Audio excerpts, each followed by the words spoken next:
सिर धरि बचन चरण सिरु नाई,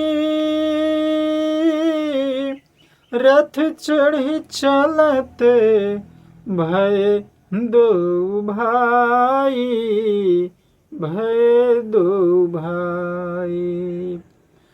तमेसा प्रथम दिवस करिबासु, तमेसा प्रथम दिवस करिबासु, दूसर गोमती तीर निवासु, तीर निवासु। प्रमाण है भरत भैया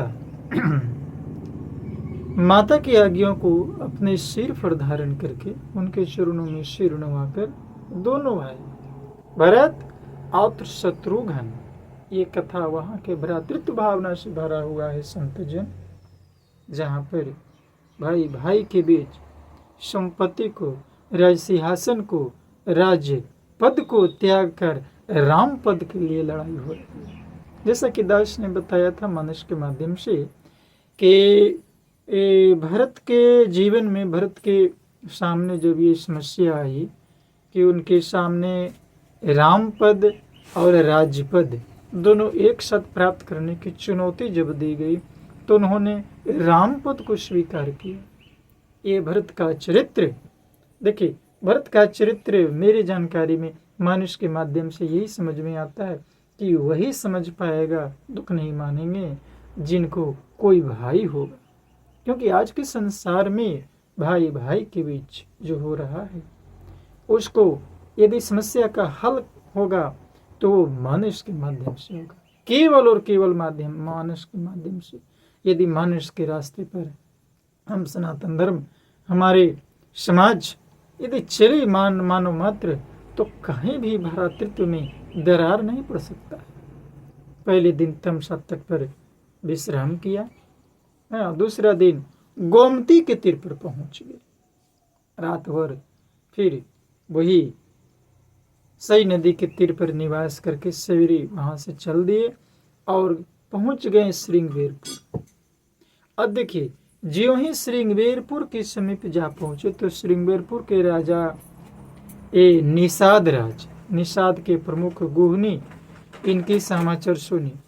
मानस के माध्यम से यहाँ पर स्वामी तुलसीदास ने प्रमाण दिया है, सई तेरे बसी चले बिहाने, सई तेरे बसे चले बिहाने, श्रृंगवेरपुर सब नियराने, सब नियराने। नियराने यानी नजदीक, नियर नहीं यानी सबके श्रृंगवेरपुर के नजदीक चले हैं। समाचार सब सुने निषादा, समाचार सब सुने निषादा, हृदय विचारे करईस विषादा, करईस विषादा। निसारा सब सुने तो वह दुखी हो गए। देखिए वो भगवान के भक्त है, सखा माना है, भगवान श्री राम ने उनको गले से लगाया है। अब यहाँ पर संघर्ष की स्थिति उत्पन्न हो रही है। वो दुखी होकर हृदय में विचार करने लगा। क्या विचार कर रहा है कि क्या कारण है जो भरत वन को जा रहे हैं, और वो भी मन में कुछ कपट भाव अवश्य है।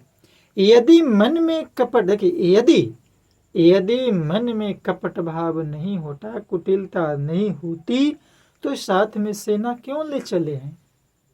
स्वयं जाते, अकेले जाते। भाव तो यही छिपता है।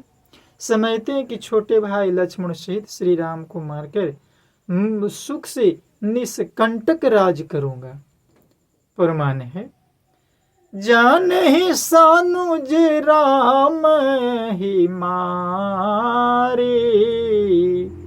जाने ही सानुज राम ही मारे, करूं अकंठ के राजु सुखारी। भरत न राजनी तियुरियानी,